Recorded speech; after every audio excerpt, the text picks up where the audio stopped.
The House passes a bill that would make D.C. the 51st state. I am always for more representation. I want right-wingers to explain this one to me. Supposedly, they are for local control. Supposedly, in principle, they are for self-determination. How in the world do you oppose statehood for D.C.? Now, DC doesn't want to be part of Maryland. Self-determination. Once again, they want to be their own state. Now, right-wingers have brought up that it's in the Constitution that the district is supposed to be federally controlled, and the proposal takes care of that. It carves out a federally controlled district, which encompasses the White House and the congressional complex. The actual metropolitan area of Washington, D.C. would then become a state.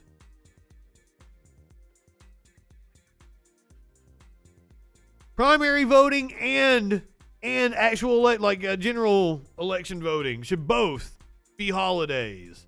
One's in the spring, one's in the fall. Seems pretty simple.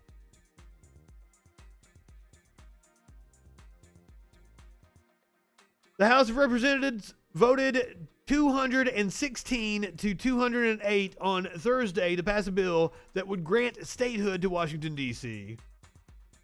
It's the second year in a row that the Democratic-controlled House has voted to recognize D.C. as the 51st state.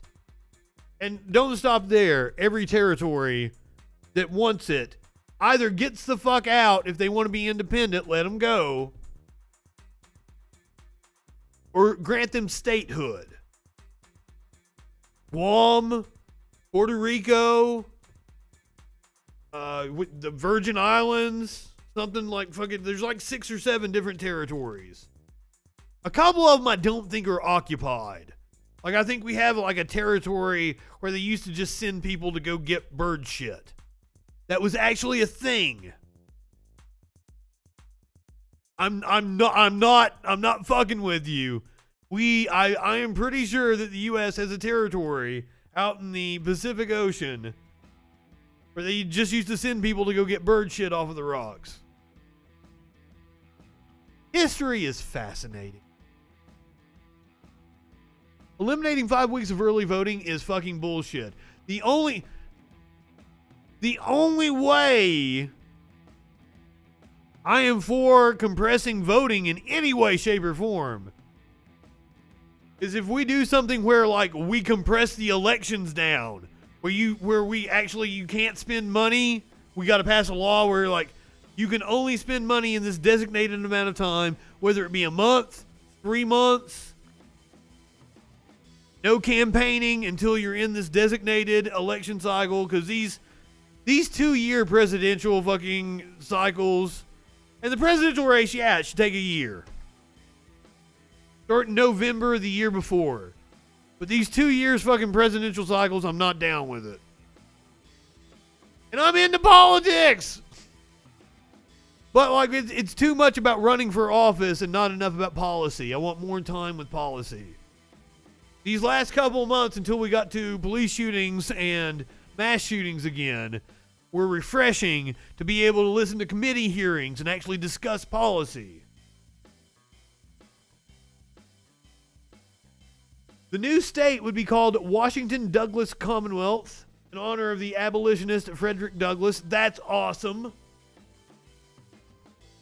It would exclude federal buildings and monuments in federal territory,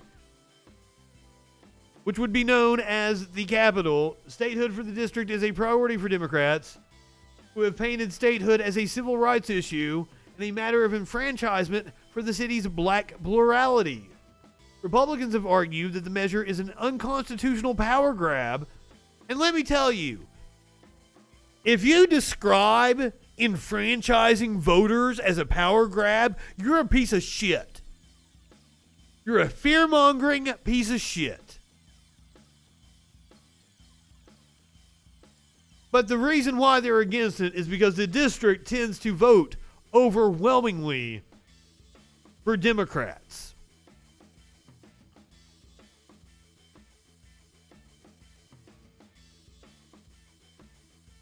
Ah, shit. More hoops you got to jump through, of course. It's all about limiting voting. They want to disenfranchise as many people as they can because it benefits them.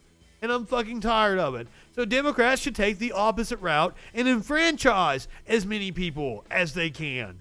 But you have to fight back and fight the messaging. It's pretty easy to point out that Republicans are trying to prevent people from having the representation that they deserve. Frame it in right-wing terminology. I'm loving what the Democrats are doing right now. We've got several cool things going on across the country. D.C., statehood being one of them. Progressives also formally reintroduce the Green New Deal. Progressive lawmakers led by Senator Ed Markey and Representative Alexandria Ocasio-Cortez. What did I call her when I was doing the Patriot Patrol? Alexandria Ocasio-Cortez or something. Oh, that cracked me up. On Tuesday, they formally revived their push for a Green New Deal, leaning into the framework to swiftly transition all fossil fuels has become a prominent foil for conservatives. Little more than 2 years after the Green New Deal landed with a massive splash on Capitol Hill, progressives are broadening their legislative focus beyond the original non-binding resolution to include pushing additional bills. Markey credited the climate roadmap with helping to elect a generation of progressive lawmakers and said he won his own re-election thanks to making the Green New Deal the central part of his campaign. He is one of the Democrats who I would have classified as a shit lib, who has seen the way the winds are blowing and has stepped to the left.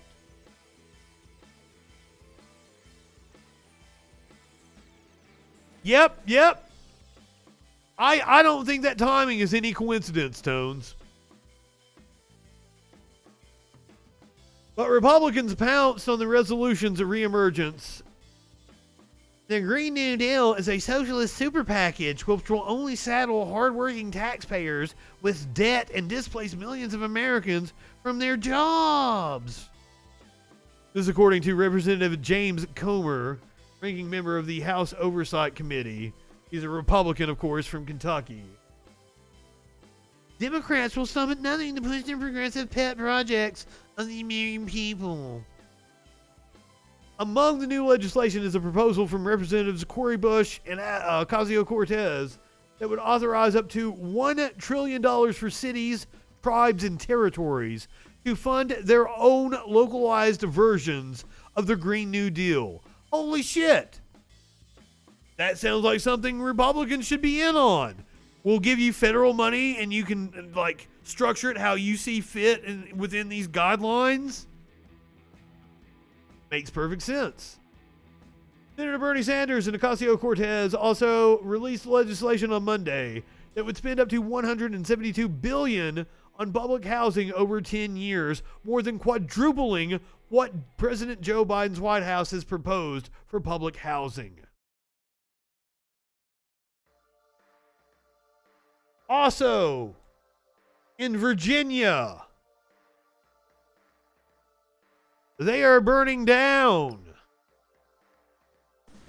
Governor Northam officially legalizing marijuana at the Capitol today. Virginians can have up to an ounce starting July 1st. 8 News reporter Alex Thorson joins us live from the Capitol with more. Alex? Well, Rachel, a couple weeks ago, Lieutenant Governor Justin Fairfax ultimately broke a tie between lawmakers. A tie. Up this process by about 3 years. Now, Virginia. I will smoke to this, Northam. To legalize recreational marijuana. The stroke of Governor Ralph Northam's pen, a final step in legalizing simple possession of marijuana. On July 1st, Virginians 21 and over can have up to an ounce of weed. Light it up, bitches. or face penalties for simple possession that follow them and affect their lives. Each household will be allowed to grow up to 4 plants with some guidelines. And Hell recreational yeah. sales are expected to begin in 2024. This has been a long time coming, but we're finally getting there. Still, no smoking in public, in a car, and no distributing pot. There are also some penalties for using marijuana under 21 and having it on school property. We have to protect public safety. House Majority Think of the children, Leader yes, Herring yes. says the process to expunge past misdemeanor marijuana That's a cool pipe. convictions will be speeding up. So the work is starting. Lawmakers saying the new law will create a more equitable society. The prohibition of cannabis has A been water pipe, I'm sorry. unequally enforced and used to over-police our brown and black communities. Yes, we need restorative justice along with legalization. and helping economically distressed localities. Now, you look in all fabulous. parts of the Commonwealth. Coat and dime. Oh.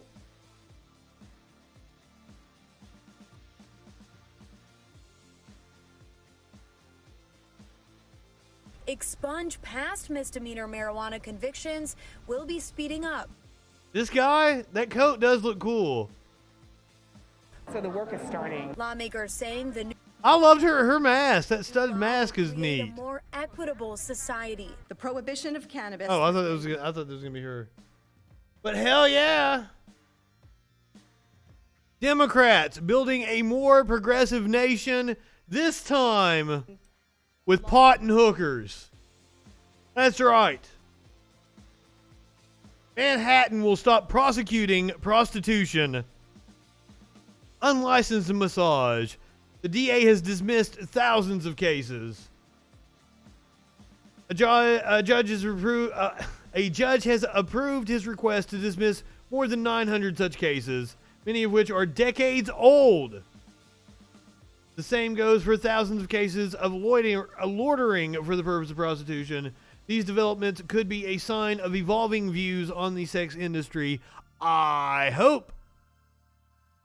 It looked like there might have been some kind of flowers or something in his ear. Is that what you were talking about?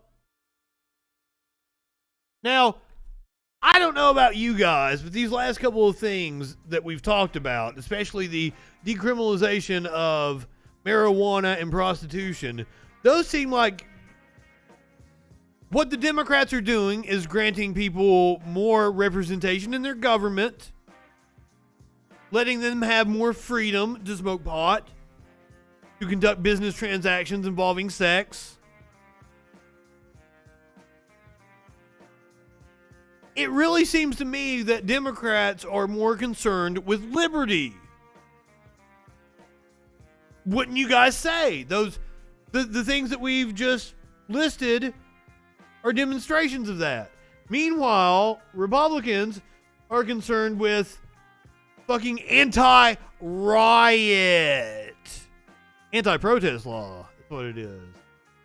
An anti-riot law. All right, so back to Florida now. Burning, looting, and attacking the police. Governor DeSantis says these sorts of violent protests that we saw last May are not the same as peaceful demonstrations, and they will not be tolerated in Florida again.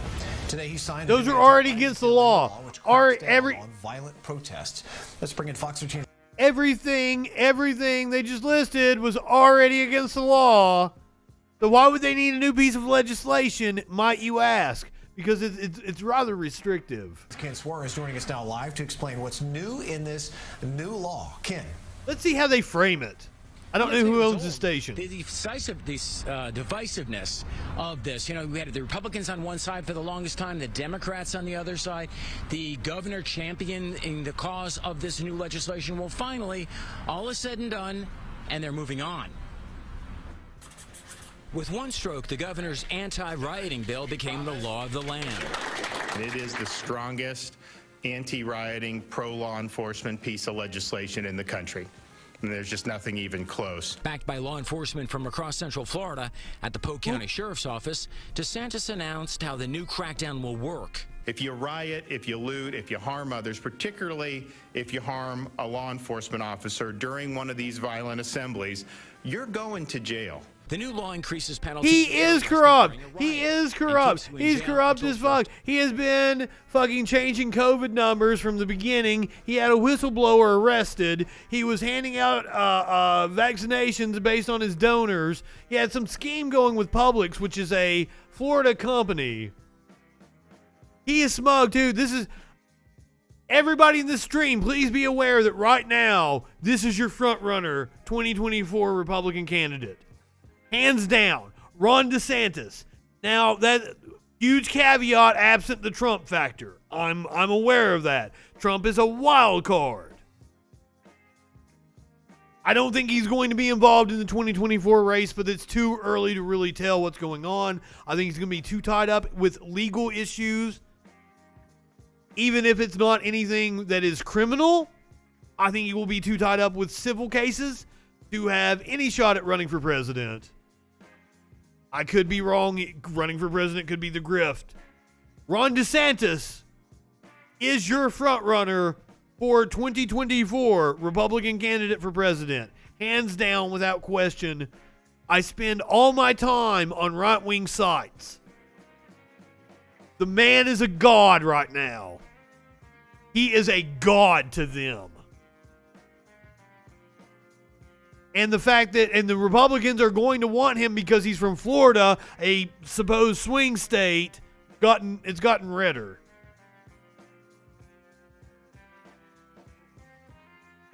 He has a lot of appeal for Republicans. So, like, I'm warning you, Ron DeSantis. Appearance. It also makes it illegal to topple statues or monuments or block streets. It also prevents municipalities from defunding police. Opponents, including Hillsborough County State Attorney Andrew Warren, say it's overly broad and therefore potentially dangerous. Overly broad. Just enough room for prosecutors to abuse the law to criminalize the mere presence for Riddler at a large public gathering where other people are doing something wrong. And that's where it tears a couple corners off the Constitution. Black Lives Matter Restoration Polk agrees and is looking into possible legal action. We are exploring the option of actually taking this to court. But at least for now, I would think that the Supreme Court fucking shoots it down. We've got 3 Trump judges on there. Now Gorsuch so far has ruled the way I would expect a judge like Gorsuch to rule, and I've been totally fine. Judges on the Supreme Court tend to, because that's one of the things that the founders were smart about, the lifetime appointment to the Supreme Court. I think it's a smart idea. I know some people want term limits. There's an argument for it. I'm open. But like I love taking the political aspect out of it. And that's one of the reasons why like fucking John Roberts has been a good judge. George W. Bush appointee. I have no qualms. So like I don't know. So far the court hasn't done anything that I've found overtly egregious. That can always change. What else are Republicans up to? While Democrats are giving us pot and prostitution, Alabama lawmakers consider bill to require activation of phone porn filters to protect kids. More interference into your life. More government interference in your privacy. The thing that they tell us that they're against. An Alabama lawmaker aiming to reduce children's exposure to pornography wants to change the state law to require porn filters on phones to be automatically activated. The House Judiciary Committee held a public hearing today on the bill by Representative Chris Sells, a Republican from Greenville. Now, I did not know it was a Republican. Did not know when... I mean, I knew when I opened the story, but I did not know. I mean, I was hoping... I mean, it's fucking Alabama. It could be a dumb fuck Democrat, right? I had my fingers crossed because I went into it assuming it was a Republican. Glad I was right, but you know, you can usually tell because right-wingers are morons. Sells, in explaining the purpose of his legislation, noted that the state laws prohibit children from buying alcohol and cigarettes. I'm sure it prohibits them from buying fucking porn, too. It prohibits them from having a credit card that would allow them to buy porn, too, Mr. Sells, you stupid fuck. But yet we have an iPhone or a mobile device where they're perhaps 10 years old and all they've got to do is punch a couple of buttons and it's wide open to every kind of adult thing you can imagine.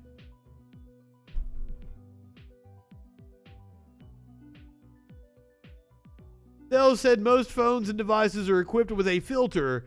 He said his purpose is to protect children whose parents haven't gone to the trouble to make sure the filter is activated. He wants it to be an opt-out, I guess. Sells said adults would have the option to turn the filter off, but he wants to lessen the chance that children have access to a phone with a deactivated filter. Granted, I don't really care for watching porn on my phone. I've got gigantic screens everywhere. So, Jonna Bailey, executive director of Child Protect, which interviews and counsels children who have been victims of abuse or have witnessed violent crime, spoke in favor of the Sells bill. So did Tim Anderson Jr., director of Helping the Montgomery Families Initiative. They're probably all Christians. Maybe mom or dad have been looking at pornography or the app was already open and the parents are not aware of it, Bailey said. But we know that when children are exposed at an early age, they get a misconception of sexual acts and sexual activity. They tend to experiment more at younger ages. They tend to offend on other children. When they offend on other children, what does that mean? And I'm sorry, but I was a child before the internet. We did not have cell phones when I was a kid. My first exposure to pornography was a Penthouse playing card, and that was when I was in 3rd or 4th grade. In 3rd or 4th grade, we were all talking about sex acts and shit. We all knew all about it. And it had nothing to do with access to pornography on our phones. So, I don't know what Mr. Sells is thinking here, or Miss Bailey. Bailey said pornography tends to make boys see women and girls as sexual objects. Now there is an argument to be had there about the fetishization of certain people. But those fucks aren't the ones to make that argument. People that are forward thinking about sex, that aren't repressed out the ass, should be making that argument. They aren't making that argument in good faith. What else have Republicans been up to? Republican congressman, hold on, I believe from Louisiana. Wisconsin, Republican congressperson from Wisconsin. I received complaints in my office, and rightfully so, about Cardi B and the Grammys. They wonder why we are paying the FCC if they feel that this should be in living rooms across the nation. I realize that Kamala Harris has used her fame to promote this performer, but I assure the FCC that millions of Americans would view her performance as inconsistent with basic decency. Wake up, FCC, and begin to do your job. The moral decline of America is partly due to your utter complacency. So, cops shooting people all over the streets of America. Mass shootings.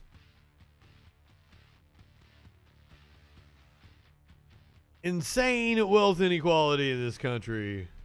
What are Republicans concerned with? Cardi B, putting porn filters on your phone, and making sure that assholes can run over protesters. That's what the Republicans have. I think it's a goddamn shame.